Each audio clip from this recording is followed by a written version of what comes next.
Voy a pedir, por favor, que se acerque el primer testimoniante, el economista Guido Delgado Chirinos, de la Universidad Nacional San Antonio Abad del Cusco. Por favor.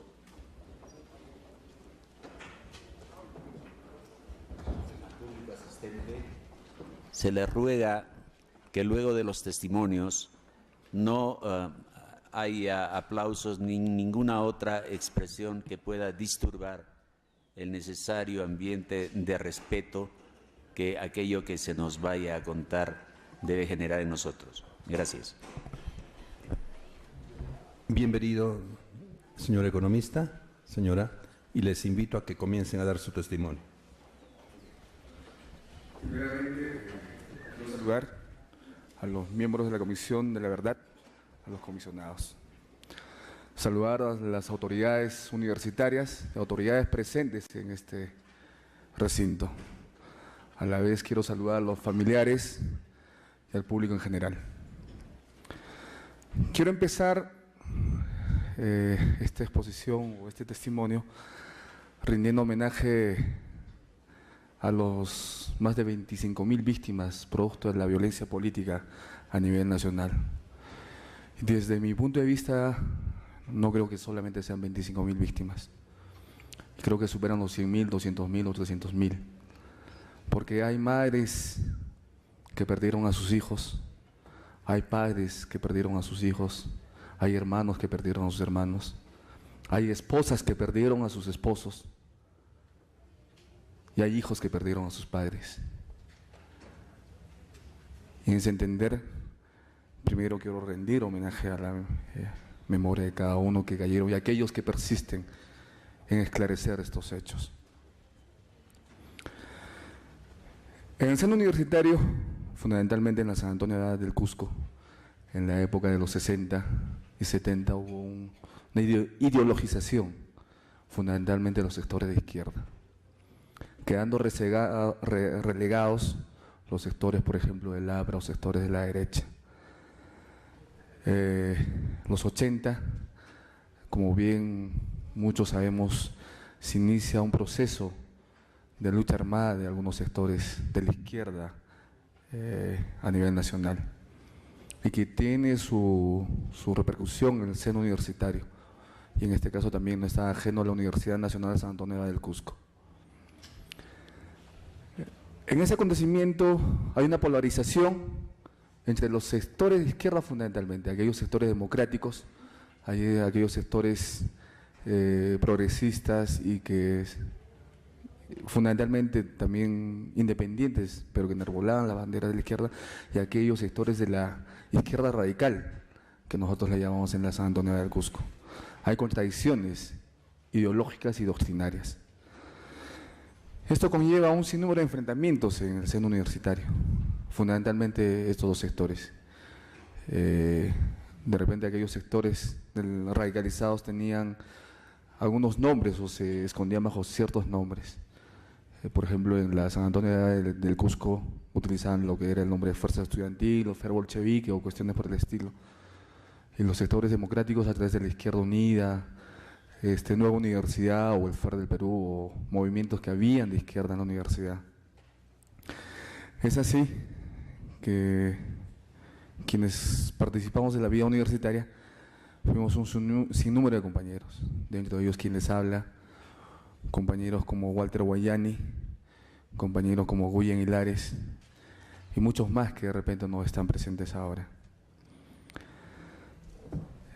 El caso que yo quiero presentar específicamente es del compañero Guyen Hilares. De niño yo lo conocí en el colegio, un colegio católico que era Salesianos allá en Cusco. Él era muy proactivo, bien inquieto, y en secundaria nos separamos. Yo le llevaba por por 2 años, y es que nuevamente yo lo veo en el colegio, en secundaria, y siempre teníamos una relación amical, nos saludábamos y sucedía lo que sucede entre amigos. Posteriormente, quien le habla ingresa a la Facultad de Economía en la San Antonio del Cusco y después Guyen Hilares ingresa a la Facultad de Administración de Empresas en la San Antonio del Cusco. Es el momento en que nuevamente comenzamos a tener una relación, ya no solamente amical, sino era una relación en torno a una organización política. Quienes habla y las personas a las que menciono, siempre tenemos una actitud crítica a las acciones de repente de aquellos grupos radicalizados. Y además también a las actitudes que tenían en ese entonces las autoridades universitarias, que había inmoralidad, y había un sinnúmero de actitudes que cometían, y nosotros éramos muy críticos. Bajo esa escena, estos sectores de repente radicalizados en un momento determinado que desearían y deseaban controlar gremios estudiantiles, como era el comedor universitario, la vivienda universitaria, centros federados y etcétera. Es así que antes el comedor universitario de la San Antonio del Cusco atendía en horas de la noche. Y un día ellos llegaron a hacer una pinta dentro del comedor universitario, con lemas alusivos al Partido Comunista Peruano Sendero Luminoso. Y había un dirigente de la Facultad de Derecho, que era militante del FER del Perú, que se atreve a borrar esas pintas del comedor universitario. La persona que hace esto es el compañero Walter Guayani. Y a partir de eso le hace un seguimiento a estos sectores alzados en armas. No pasaban los 2 días de haber borrado estas pintas, detrás de la universidad es abatido por 5 balas, por 2 personajes encapuchados en una motocicleta. El compañero agonizó 2 días y lamentablemente quedó ahí. Años anteriores también un compañero, Walter Ayerbe Flores, falleció en manos de la policía después de salir a una movilización estudiantil, cosa que tampoco nunca se esclareció. Con la muerte de Guayani, muchos pensaban que el movimiento estudiantil iba a replegarse y iba a de repente a asustarse o a atemorizarse, pero no sucedió así. Dentro del FER del Perú, por ejemplo, hubo una cohesión entre estos compañeros. Quien les habla, Guyen Hilares. Voy a mencionar nombres porque quiero que entiendan quiénes éramos. Estaba el compañero Jorge Zárate, que era presidente de la Federación Universitaria Cusco. Estaba el compañero César Núñez del Prado, yo quien les hablo y Guyen Hilares. Y siempre combatíamos un sinnúmero de inmoralidades y acontecimientos que sucedían dentro del claustro universitario. Y ellos pensaron que con la muerte de Walter Guayani nos iban a diezmar, pero no sucedió así. Nosotros continuamos con esta lucha por moralizar, por reivindicar los derechos del estudiantado en ese entonces. Y es así que, como bien muchos sabemos, siempre hay elecciones para renovar los órganos de gobierno universitario y los órganos gremiales en el claustro universitario, como son las federaciones y centros federados. En ese entonces, Guyen Hilares, César, Jorge Zárate, quien les habla, y otros compañeros más, organizamos lo que era el Frente Político de Nueva Universidad Izquierda Unida. Y en otros sectores se parapetan los sectores radicalizados, que era el FER bolchevique, con el nombre de Fuerza Estudiantil. Y otro grupo más que sale del FER del Perú, que se denomina FER Viraje, una decisión que ocurrió previo a las elecciones de la Federación Universitaria en el año de 1991. Es así que se convoca estas elecciones y, bueno, un día antes del proceso electoral, nosotros ingresamos a la universidad en horas de la tarde para desarrollar la propaganda dentro del claustro universitario, las pegatinas, el volanteo, lo que generalmente se hace en todo proceso electoral.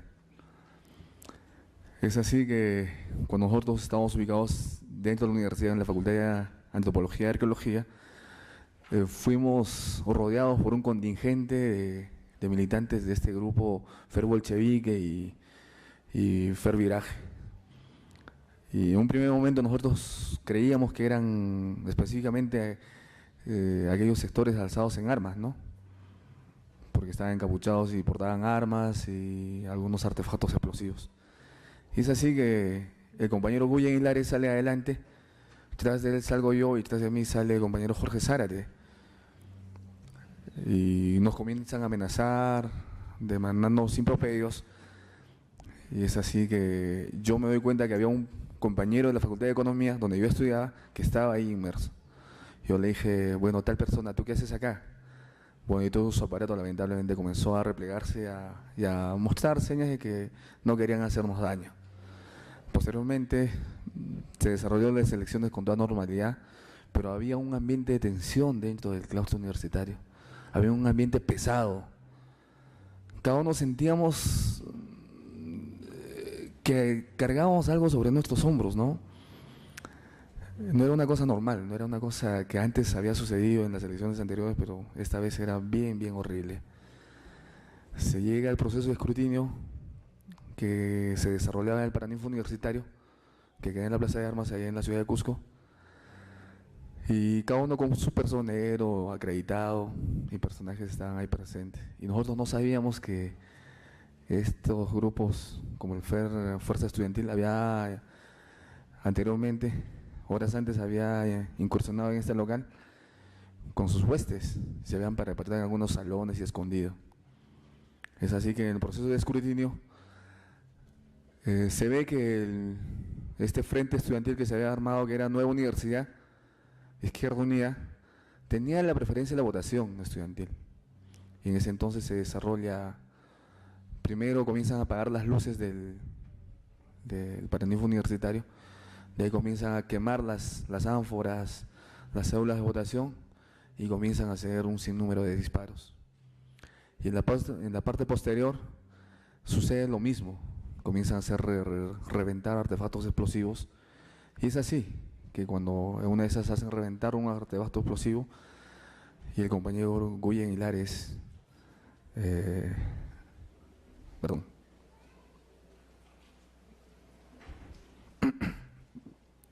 se inclina un poco y es abatido por una bala.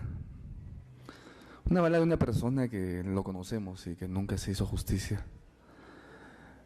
Guyen, esto sucedió un 14 de junio de 1991.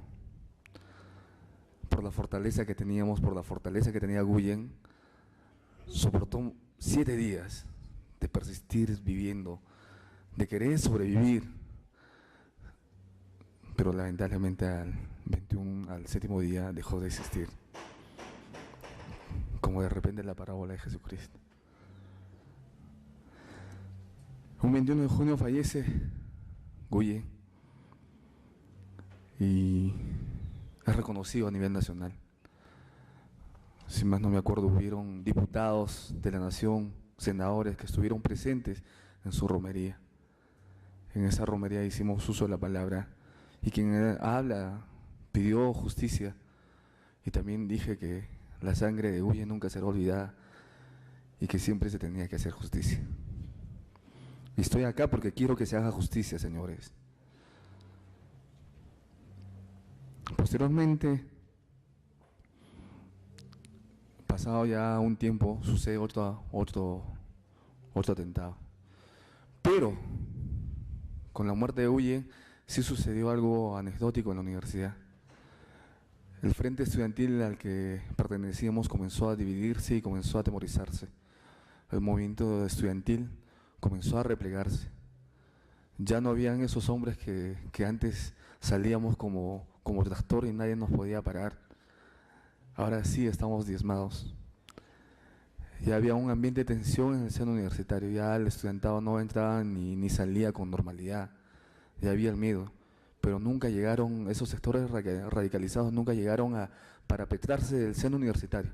Controlaron algunos sectores del comedor universitario, algunos centros federados, pero nunca calaron en la conciencia del estudiantado de San Antonio Abad del Cusco. Y eso creo que es obra de nosotros que estuvimos ahí, que les dimos las pautas y las orientaciones de lo que era correcto en ese entonces. Y en ese entender también, dentro del seno universitario, en mi facultad, que era Economía, me da mucha pena que la mayoría de las cosas hayan sucedido en la Facultad de Economía, también asesinan a un docente universitario, que es el docente que era regidor en ese entonces y que se llama Iván Pérez Rival. También que su muerte no fue esclarecida. Son hechos y acontecimientos que calaron en el seno universitario. Ya con la muerte de Iván Pérez Rival, el ambiente sí fue mucho más tenso. O sea, nadie podía vivir tranquilo, nadie podía ingresar a sus clases tranquilamente, tenía siempre que estar mirando a los costados para ver si sucedía algo.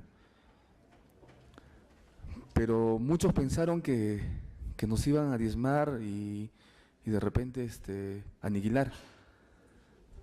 De repente individualmente cada uno empezamos a hacer un nivel de discrepancias y de combatir inmoralidades y actos que muchos sectores radicalizados y también de otras tiendas políticas comenzaron a cometer errores al ver que no había una dirigencia estudiantil que sea contestataria a esos grandes problemas.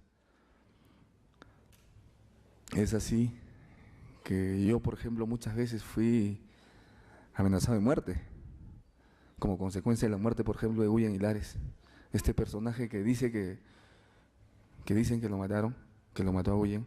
A mí muchas veces me amenazó y él me dijo un día: así como William, tú también vas a morir. Yo lo encaré muchas veces. Otro compañero de facultad: yo tengo una hija. Si alguna vez quiso aniquilar a mi hija, ya era una vergüenza para mí. Vergüenza porque yo concebía ideas progresistas, ideas socialistas, y yo no concebía cómo esa gente era tan tosuda. Y al final, por ejemplo, alguna vez, cuando queríamos recomponer el gremio estudiantil, fuimos atacados por estos sectores. Y yo recuerdo ese día y fue una cosa muy anecdótica y de la que nunca me voy a olvidar. Detrás de mí venía una compañera para protegerme y yo recuerdo que a la compañera le bajaron la cabeza para, no sé si tirarme un balazo o un fierrazo. Yo lo único que sentí un golpe y correr. Llegué a la puerta de la universidad y sentí que supuestamente sudaba, pero no, tenía la cabeza rota. Lo único que hice es salir de la universidad y pedir auxilio. Encontré un Volkswagen verde con lunas polarizadas. Y ese Volkswagen era el Volkswagen del Servicio de Inteligencia del Ejército.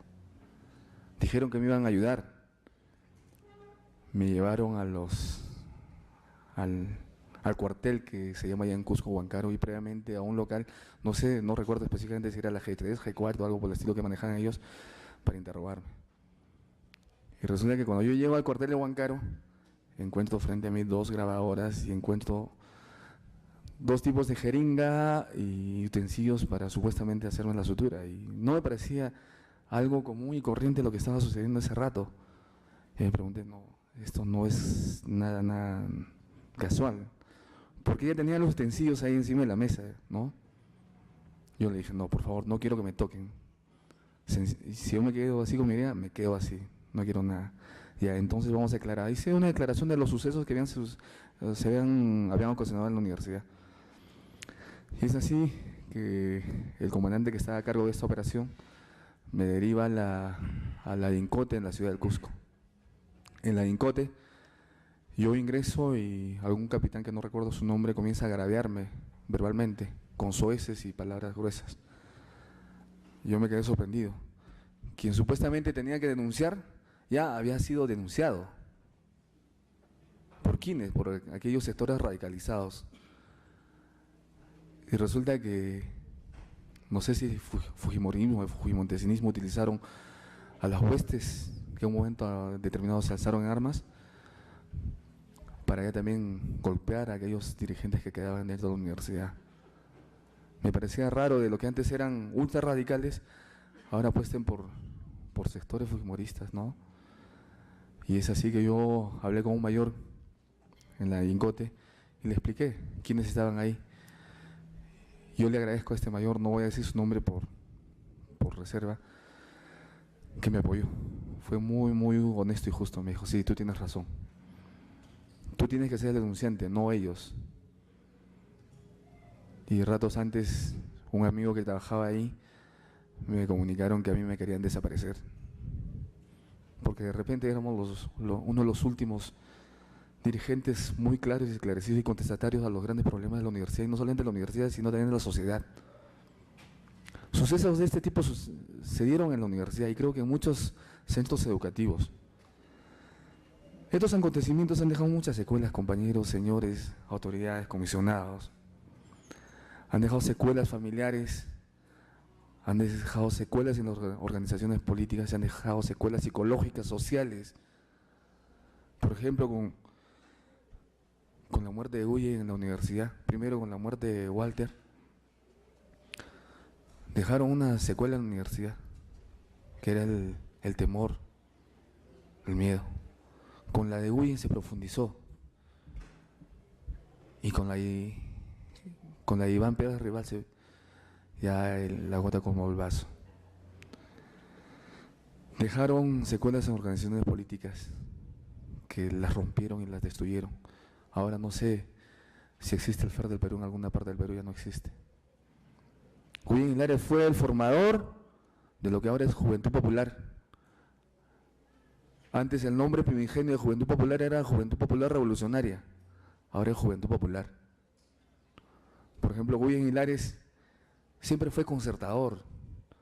Hasta llegó algún día a concertar con estos grupos radicales para hacerles entender de que el problema no era el enfrentamiento entre nosotros, sino el problema de resolver los grandes problemas de la universidad. Guille Hilares, me acuerdo, un día cuando, después de algunas actividades universitarias, fuimos a la casa, que tengo a su madre acá al lado, y a su madre le dijo: mami, sírvenos el almuerzo. Y la mamá dijo: no, y tantos son. Y recuerdo lo que dijo Guille: no me des a mí de almorzar, pero dales a mis amigos. Él prefería dormir en el sofá y de repente que sus amigos durmiesen en su cama. Había esa sensibilidad social, lo que muchos no tienen. Yo les invoco a ustedes, compañeros de esta universidad, y a los presentes y a los que escuchan a nivel nacional, volver a tener esa sensibilidad social que mucha gente no tiene.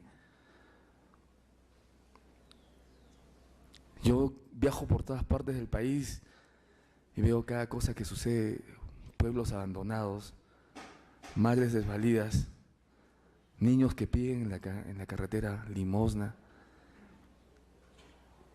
Yo no sé hasta cuándo continuará esto.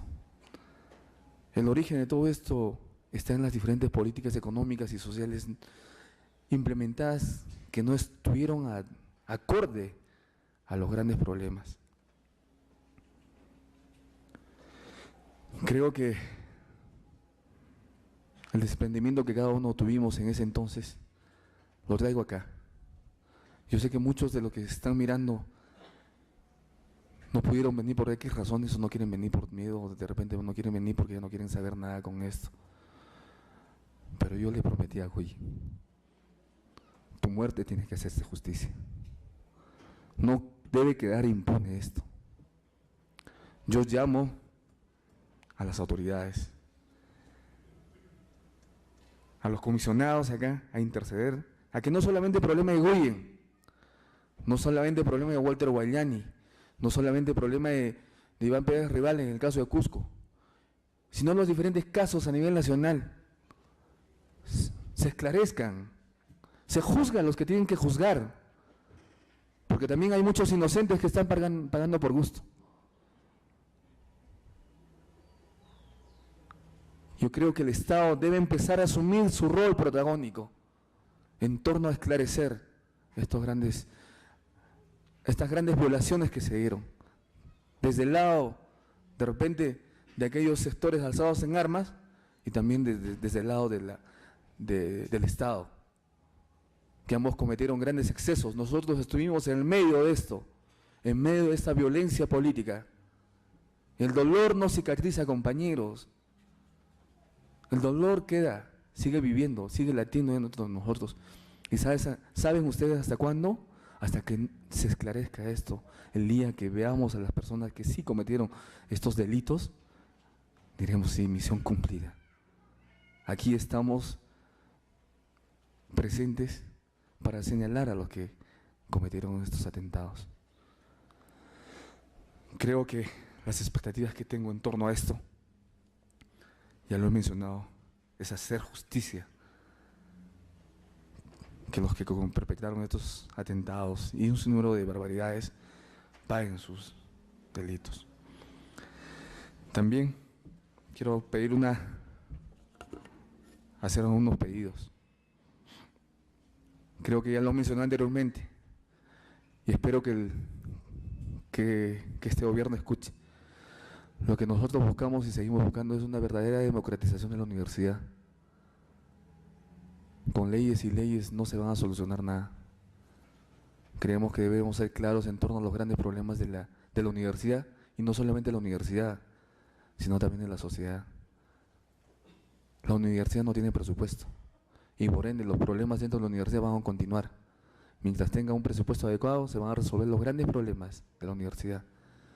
Mientras haya una adecuada distribución del erario nacional, equitativamente, creo que vamos a empezar a resolver los grandes problemas. No es dable que el Estado de repente gaste o haga gastos insulsos en cosas vanas, compañeros y señores presentes acá.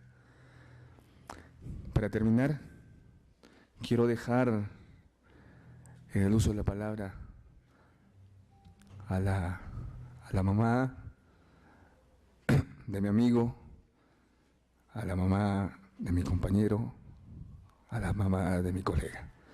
Creo que también es madre mía. Le dejo en uso de la palabra. Gracias. Saludo primero a la dignísima comisión que está acá presente, a las autoridades. Yo voy a referirme netamente a la secuela que deja en cada uno de nosotros y que ha debido dejar en cada una de aquellas personas que han sufrido en carne propia el dolor de perder un ser querido. Es difícil, aunque pasen los años, son 11 años, pero esa herida aún queda latente, aún queda el dolor. Y con esta comisión que cada día va esclareciendo muchos casos, yo pienso y digo que es bueno que cada día, cada vez se ahonde más cada uno de estas situaciones, que no deje de esclarecerse tanto dolor, porque el Perú ha sangrado tanto con esto. Es cierto que no pido venganza, no, pido reconciliación, justicia y verdad, nada más. Pido también que se perdone mucho dolor que se ha causado, porque Dios ha querido llevarlo a mi hijo, sí. Sería ese momento que Dios designó para llevárselo. El dolor es fuerte, cierto, pero gracias. Yo quedé afectada psicológicamente muy mal, se me había paralizado medio cuerpo, no podía andar, era muy difícil. Pero pasaron los años y gracias a un movimiento de cristiandad al cual pertenezco, he recuperado un poquito la fe en Dios y la fe en la justicia, que yo sé que se va a hacer y lo van a hacer los de la Comisión de la Verdad, a quienes les tengo mucho agradecimiento en nombre mío y en el dolor de todas aquellas personas que han sufrido como lo que yo he sufrido.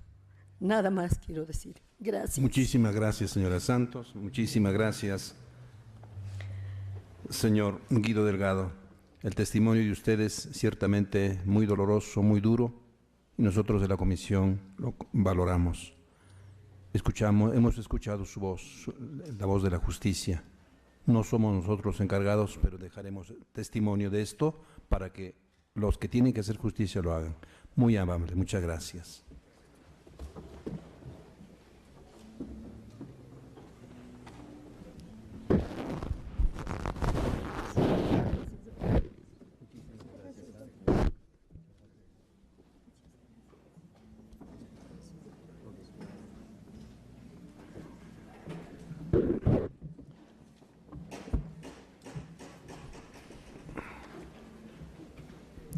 El segundo caso que vamos a presentar es de